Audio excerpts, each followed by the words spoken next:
भारत सभ्यता के प्रारंभ से ही अपनी विशिष्टता के लिए जाना जाता है। हुँ।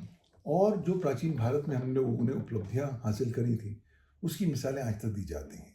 स्वतंत्रता के बाद पहली बार भारत ने पूरी दुनिया भर को दिखाया कि टेक्नोलॉजी के माध्यम से आप किस तरीके से इंक्लूसिविटी ला सकते हैं।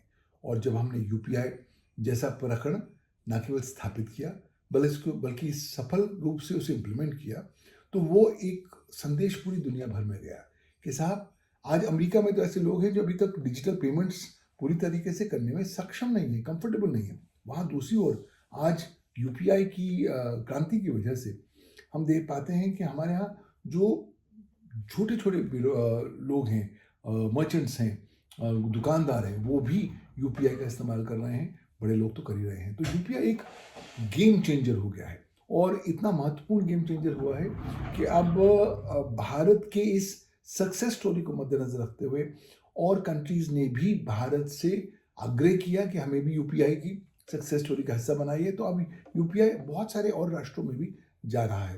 तो यूपीआई जो है केवल इंडिकेटिव है फाइनेंशियल इंक्लूसिविटी का, शो करता है कि भारत किस तरीके से डिजिटल ट्रांसफॉर्मेशन की दिशा में एक महत्वपूर्ण कदम उठा रहा है। और इस पूरे प्रकरण में मुझे लगता है प्रधानमंत्री नरेंद्र मोदी का जो विजन है और जो उनका थॉट नेतृत्व है, उसका बहुत महत्वपूर्ण रोल रहा है।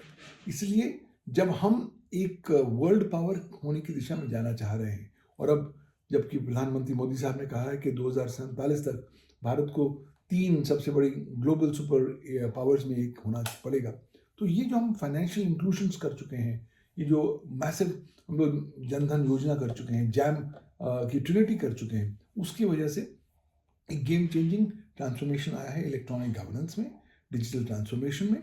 और मुझे लगता है ये आधार बनेगा भारत के फर्दर प्रोग्रेस में भी।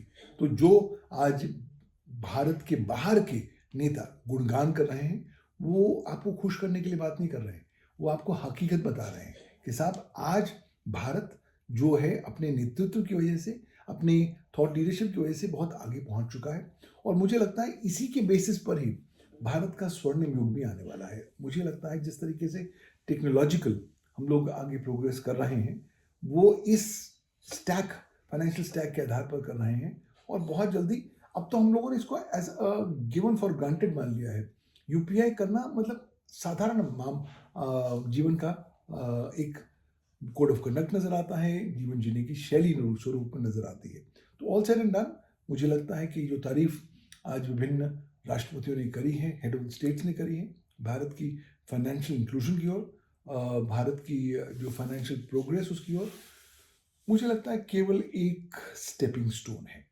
हम यहाँ पर ही खुश ना हो जाएं और कहें कि साहब हमने सब कुछ अचीव कर लिया है। ये केवल एक स्टेपिंग स्टोन है आने वाले समय के लिए, क्योंकि हम अब बहुत जल्दी आर्टिफिशियल इंटेलिजेंस का इस्तेमाल करते हुए पूरे भारतीय समाज को परिवर्तित करने का प्रयास कर रहे हैं और ह्यूमन सेंट्रिक एआई सिस्टम्स पर फोकस कर रहे हैं, जैसे कि मानव जैसा जो मापदंड आज प्रधानमंत्री ने दिया है।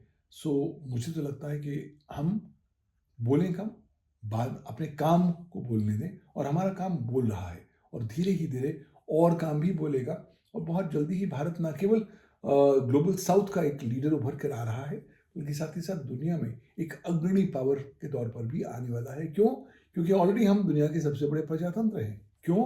क्योंकि हम अभी भी दुनिया की सबसे बड़ी जनसंख्या के राष्ट्र हैं। तो इस संदर्भ में हमारा जो वर्चस्व है वो बिल्कुल एक अलग विशिष्ट लेवल पर आ जाता है। और इसलिए ये तारीफ वेल डिजर्व्ड है, लेकिन इस तारीफ पर हमें बहुत खुश नहीं होना, हमें आगे बढ़ते जाना है।